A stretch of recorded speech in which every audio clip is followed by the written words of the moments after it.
वालेकुम। क्या हाल है बच्चों? आई होप आप सारे अच्छे होंगे, तगड़े होंगे, खुश होंगे। बादशाह अल्लाह ताला सबको हमेशा खुश रखे। रमज़ान करीम की मुबारकबाद। आज नए चैप्टर के सबसे इम्पॉर्टेंट टॉपिक लेके आया हूँ बेटा, young double slit experiment. Basically जब लाइट को स्टडी किया गया तो ये पहला एक्सपेरिमेंट था जिसने ये बताया कि लाइट की वेव नेचर है। तो हम यंग डबल स्लिट एक्सपेरिमेंट में इंटरफेरेंस पैटर्न को क्या करेंगे बेटा, ऑब्जर्व करेंगे। क्या है यंग डबल स्लिट एक्सपेरिमेंट? 1801 में यंग एक साइंटिस्ट था जिसने एक एक्सपेरिमेंट के दो स्लिट को यूज़ करते हुए उसको बेटा हमने किसका नाम दिया, यंग डबल स्लिट एक्सपेरिमेंट। कैसे, थोड़ा सा देता हूँ रिव्यू आपको बेटा। कहता सपोज ये आपके पास कोई सोर्स ऑफ लाइट है, इसके आगे अगर हम दो रख लें बेटा स्लिट, ये सोर्स ऑफ लाइट आ गई, ये स्लिट, एक स्लिट आ गई, ये दूसरी स्लिट आ गई, और यहाँ पर हम रख लेते हैं बेटा स्क्रीन। तो होगा ये कि लाइट यहाँ से क्या करेगी, पास करेगी, और इन दोनों स्लिट से भी क्या करेगी, पास करेगी। इस स्लिट से भी पास करेगी और इस स्लिट से भी क्या करेगी, लाइट पास करेगी।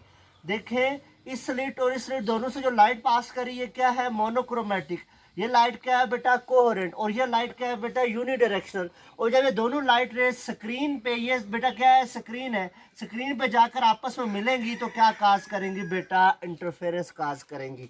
और इंटरफेरेंस किस फॉर्म में होगी बेटा, ब्राइट फ्रिंजेस और डार्क फ्रिंजेस की फॉर्म में। इंटरफेरेंस किस फॉर्म में होगी बेटा, ब्राइट कलर और डार्क कलर की फॉर्म में। मतलब ये हुआ कि जहां पर दोनों वेव्स के क्रस क्रस आपस में मिलेंगे वहां पर हमें मिल जाएगा बेटा मैक्सिमा, वहां पर हमें मिल जाएगी बेटा ब्राइट फ्रिंज, जिसको हम मैक्सिमा का भी नाम देते हैं। जहां पर एक का क्रस दूसरे के तरफ से मिलेगा वहां पर हमें क्या मिलेगा बेटा, डार्क फ्रिंजेस, या क्या मिल जाएगा बेटा, मिनिमा मिलेगा। और फ्रिंजेस पैटर्न ऐसे होगा कि पहले एक ब्राइट मिलेगा, फिर डार्क, फिर ब्राइट, फिर डार्क, फिर ब्राइट, फिर डार्क। और दो ब्राइट के दरमियान जो डिस्टेंस होगा वो आपके पास क्या होगा, किसके इक्वल होगा बेटा, वेवलेंथ के इक्वल होगा। ये तो जस्ट क्या है, इंटरफेरेंस। अब एक्चुअली में हम देखना ये चाह रहे हैं कब हमारे पास ब्राइट फ्रिंज मिलेगी, कब हमारे पास कंस्ट्रक्टिव इंटरफेरेंस होगी, और कब हमारे पास डिस्ट्रक्टिव इंटरफेरेंस होगी। वो उसके लिए हम एक और एक्सपेरिमेंट करते हैं। वो एक्सपेरिमेंट क्या है, सिंपल पुत्र, हम ये ऐसा कर लेते हैं, देखिएगा। हम कहते हैं बेटा हमारे पास जो दो स्लिट्स हैं, एक स्लिट आ गई, इसको हम नाम देते हैं बेटा किसका, ए का। इस दूसरी स्लिट को बेटा हम नाम दे देते हैं किसका पुत्र, बी का। और हम यहाँ पर कहते हैं ये स्क्रीन है, स्क्रीन का इस स्लिट से जो डिस्टेंस है वो मैं कह लेता हूँ बेटा एल है। और इन दो स्लिट के दरमियान, ए और बी के दरमियान जो डिस्टेंस है वो बेटा आपके पास मैं कह लेता हूँ बेटा डी है। यहाँ पर मैं कोई पॉइंट पी कहता हूँ, और पॉइंट पी पर मैं इंटरफेरेंस पैटर्न को क्या करना चाह रहा हूँ बेटा, ऑब्जर्व करना चाह रहा हूँ। तो वो कैसे ऑब्जर्व करूँगा, उसके लिए सिंपल पुत्र मैं कहता हूँ, यहाँ से देखें कि ये एक रे ऑफ लाइट जाती है आपके पास जो स्लिट ए से पॉइंट पी पर, दूसरी रे ऑफ लाइट जाती है स्लिट बी से पॉइंट पी पर। दोनों rays of light point P पर मिलती है तो क्या बनाती है बेटा, इंटरफेरेंस काज करती है। मतलब एक लाइट एक स्लिट से गई, दूसरी रे ऑफ लाइट दूसरी स्लिट से गई, मिली तो क्या हो गया, इंटरफेरेंस। अब यहाँ पर इंटरफेरेंस कंस्ट्रक्टिव है या डिस्ट्रक्टिव, यहाँ पर मैं ब्राइट फ्रिंज मिलेगी या डार्क फ्रिंज मिलेगी, वो किस पे डिपेंड करेगा, पाथ डिफरेंस पे। क्या मतलब है पाथ डिफरेंस का, मतलब हम देखेंगे कि इनमें से कौन सी रे ने एक्स्ट्रा पाथ ट्रेवल किया है, इन दोनों रेज के दरमियान पाथ का कितना डिफरेंस है, वहां से हमें पता चल जाएगा कि आया कि इंटरफेरेंस कंस्ट्रक्टिव हो रही है, इंटरफेरेंस बेटा क्या हो रही है, डिस्ट्रक्टिव हो रही है। तो वो पाथ फाइंड करने के लिए देखें, हमें नजर आ रहा है कि पहली ray of light A P है, दूसरी ray of light B P है। तो हमें नजर आ रहा है कि पहली रे ऑफ लाइट ने कम डिस्टेंस ट्रेवल किया है और दूसरी रे ऑफ लाइट ने ज्यादा डिस्टेंस ट्रेवल किया है। अब सवाल ये राइज होता है कि दूसरी रे ऑफ लाइट ने कितना ज्यादा डिस्टेंस ट्रेवल किया है। तो उसके लिए हम ये कहते हैं, करते यूं हैं हम कहते हैं यहाँ अगर ये पॉइंट ए है, इसमें परपेंडिकुलर ड्रा कर लो, परपेंडिकुलर ड्रा करता हूँ नॉर्मल, ये परपेंडिकुलर गिरेगा पॉइंट डी पे। और ये देखें कि परपेंडिकुलर ड्रा करने के बाद परपेंडिकुलर से आगे देखें, ये ए पी और परपेंडिकुलर से आगे डी पी, ये दोनों डिस्टेंस क्या है बेटा, बराबर। मतलब ये हुआ ए पी और डी पी तो बराबर हो गए, तो इसका मतलब एक्स्ट्रा जो पाथ आ रहा है वो किसके इक्वल है बेटा, बी डी के। तो हमने देख लिया, हमने कहा दूसरे का कितना पाथ एक्स्ट्रा है, तो वो कितना है बेटा, सिंपल ए से परपेंडिकुलर ड्रा किया तो पाथ जो एक्स्ट्रा आया वो क्या आ गया बेटा, बी डी आ गया। और हमने यही पार्ट डिफरेंस क्या करना है, फाइंड करना है, क्योंकि यही पार्ट डिफरेंस हमें बताएगा आया कि इंटरफेरेंस कंस्ट्रक्टिव है या डिस्ट्रक्टिव। उसके लिए फाइंड करने के लिए हम कहते हैं ये क्लोज ट्रायंगल बन रही है, सपोज एंगल क्या है, थीटा। देखें थीटा के सामने क्या होता है, परपेंडिकुलर। तो ये बी डी बेसिकली क्या होगा, यहाँ पर परपेंडिकुलर, ये ए डी आ जाएगा बेटा बेस, ये समझिएगा, बी डी आ जाएगा परपेंडिकुलर, और यहां से ए बी क्या आ जाएगा बेटा हाइपोटेन्यूज आ जाएगा। तो यहां से देखें हमने फाइंड क्या करना है, बी डी जो एक्स्ट्रा पाथ है, जो ये परपेंडिकुलर है, और यहाँ ए बी क्या है हाइपोटेन्यूज।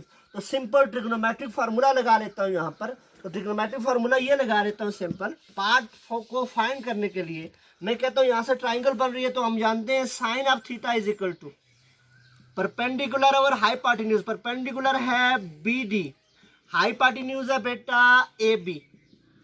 ए बी किसके इक्वल है, डी के। तो sine of theta is equal to B D divided by D. हमें चाहिए पाथ, पाथ क्या चाहिए बी डी, तो डी द डिवाइडर से अगर क्या हो जाएगा मल्टीप्लाई, तो B D is equal to क्या आ जाएगा, डी साइन ऑफ थीटा। तो हमने देखा कि दूसरी रे ऑफ लाइट ने जो एक्स्ट्रा पाथ ट्रेवल किया है वो क्या आ गया बेटा, B D is equal to D sine of theta. यहाँ पर ये याद रखना है कि जो पाथ है ये परपेंडिकुलर है बी डी, और ये ए बी क्या हाइपोटेन्यूज, जो क्रॉस ट्राइंगल लगाकर हमने फार्मूले से निकाल लिया कि B D is equal to D sine of theta. ये तो हमारे पास आ गया पाथ डिफरेंस। अब हम देखेंगे कंस्ट्रक्टिव इंटरफेरेंस के लिए क्या होगा, डिस्ट्रक्टिव के लिए क्या होगा। देखिएगा फिर मिटाता हूं मैं।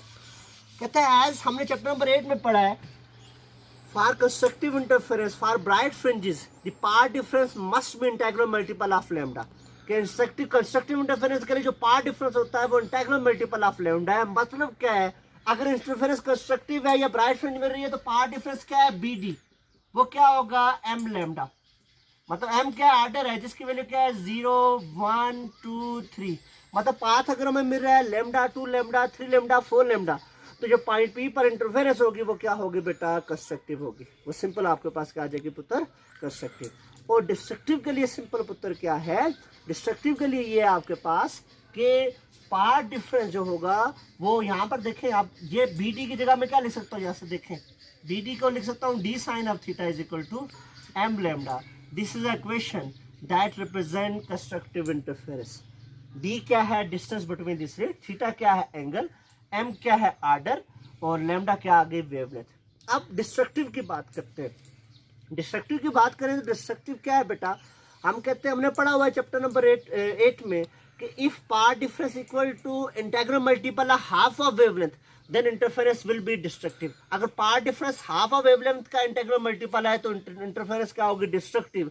तो वो क्या है सिंपल बेटा आपके पास यहाँ से देखें B D is equal to, वो सिंपल आ जाता है m प्लस 1/2 इंटू बेटा क्या आ जाएगा लैम्डा आ जाएगा, m प्लस 1/2 इंटू आपके पास सिंपली क्या आ गया लैम्डा आ गया।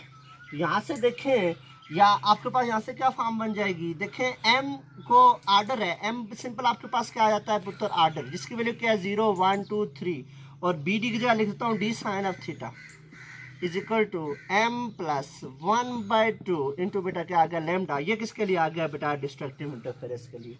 m क्या है आर्डर है, लैम्डा क्या है बेटा वेवलेंथ। तो ये हमारे पास डिस्ट्रक्टिव के लिए भी क्या बन गया, पाथ बन गया। अब देखें ब्राइट फ्रिंजेस के लिए भी देख लिया, डार्क के लिए भी देख लिया।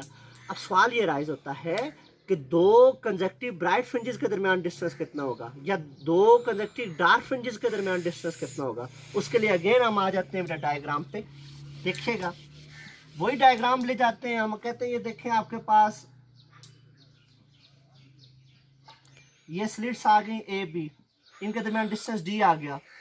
ये आपके पास स्क्रीन आ गई, यहाँ पर देखें ये स्क्रीन है, यहाँ से देखें यहाँ से लेकर स्लिट से लेकर स्क्रीन तक का डिस्टेंस एल है। ये पॉइंट बेटा आपके पास पी है, यहाँ से रे ऑफ लाइट एक गई यहाँ पर मिली, दूसरी रे ऑफ लाइट यहाँ पर मिली, तो इंटरफेरेंस होगी। अब हम ये देखना चाह रहे हैं ये सपोज कोई सेंट्रल पॉइंट सी है, यहाँ से यहाँ तक डिस्टेंस कितना है, सेंटर से लेकर जो इंटरफेरेंस हो रही है उसका डिस्टेंस कितना है। तो मैं ये कह लेता हूँ सेंटर से लेकर जो पॉइंट पी है इसका डिस्टेंस क्या है y, और सपोज यहाँ पर एंगल बन रहा है थीटा। तो हम ये जानना चाह रहे हैं कि सेंटर से लेकर यहाँ तक का डिस्टेंस कितना है फ्रिंज का। तो उसके लिए नजर आ रहा है बेटा, देखें ये सी पी क्या है परपेंडिकुलर, ये बी सी क्या है बेटा बेस। तो हमने ये फाइंड करना है परपेंडिकुलर मतलब y। तो सिंपल ट्रिग्नोमेट्रिक फंक्शन लगा लेते हैं tan of theta by using equation tan of theta. tan of theta क्या है परपेंडिकुलर और बेस, परपेंडिकुलर है पीसी, बेस क्या है बेटा सिंपल बीसी। तो यहाँ से tan ऑफ थीटा क्या बन जाएगा, tan of theta is equal to B P C है बेटा y divided by B C क्या है बेटा आपके पास l, tan of theta is equal to y divided by l। अब इंटरेस्टिंग बात देखिएगा, उत्तर 15 डिग्री तक या गालबन 10 डिग्री तक जो एंगल होता है साइन थीटा और टेन थीटा की वैल्यू क्या होती है सेम, या यूं हम कह लेते हैं अगर थीटा क्या है स्मॉल तो वहां पर साइन थीटा और टेन थीटा की वैल्यू क्या होती है सेम होती है। मतलब वहां पर हम टेन थीटा की जगह साइन थीटा भी लिख सकते हैं और साइन थीटा की जगह टेन थीटा भी लिख सकते हैं। तो हम कहते हैं इफ एंगल इज अगर स्मॉल है, यहाँ पर सपोज एंगल स्मॉल बन रहा है, इफ थीटा इज स्मॉल तो इसका मतलब में थीटा स्मॉल है तो टेन थीटा अप्रॉक्सीमेटली किसके इक्वल हो जाएगा बेटा साइन थीटा के। तो लिख सकता हूँ बेटा sine theta is equal to Y divided by L. अब मैं ये चाहता हूं कि मैं कोई प्रॉपर रिलेशन निकालूं किसके लिए, कंस्ट्रक्टिव के लिए और डिस्ट्रक्टिव के लिए। तो देखिएगा यहां से sine theta is equal to Y divided by L, इसी को आगे लेके चलता हूं एज, इसको मैं इक्वेशन नंबर 1 का नाम देता हूं sine theta is equal to Y divided by L, this is equation number 1। हम जानते हैं, हमने पढ़ा in the case of constructive interference d sine of theta is equal to M lambda, ऐसा ही पढ़ा है। यहां से साइन थीटा की वैल्यू निकाल लेता हूं, sine of theta is equal to M lambda divided by D, putting the value of sine theta in equation number 1।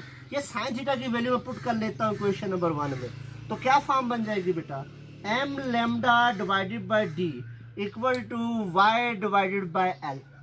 यहां पर ऑर्डर को शो करने के लिए मैं लिख लेता हूं इसके साथ वाई एम, एल इधर डिवाइड अगर क्या हो जाएगा मल्टीप्लाई, तो क्या फॉर्म बन जाएगी बेटा M lambda L divided by D is equal to Y M.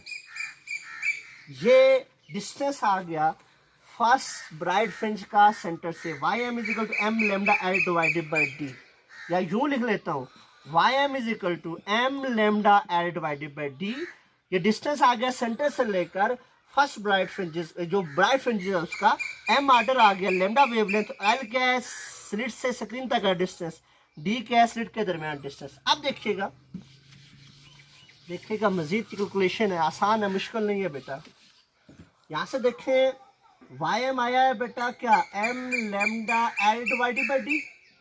अब इससे नेक्स्ट ब्राइट फ्रिंजेस क्या होगी, जाहिर बात है उसमें एम ऐड कर लेंगे, ये एम क्या ऑर्डर, तो नेक्स्ट जो ब्राइट फ्रिंज मिलेगी वो क्या होगी m+1, मतलब उससे एक आगे, तो next bright fringe will be m+1, वो क्या हो जाएगा m की जगह यहाँ पर m+1 into lambda L divided by D. मैंने सिंपल ये किया, मैंने कहा mth ऑर्डर के लिए ये आ गया डिस्टेंस, तो इससे नेक्स्ट ऑर्डर के लिए क्या होगा m+1 के लिए m की जगह लिख लिया m+1 into lambda L divided by D.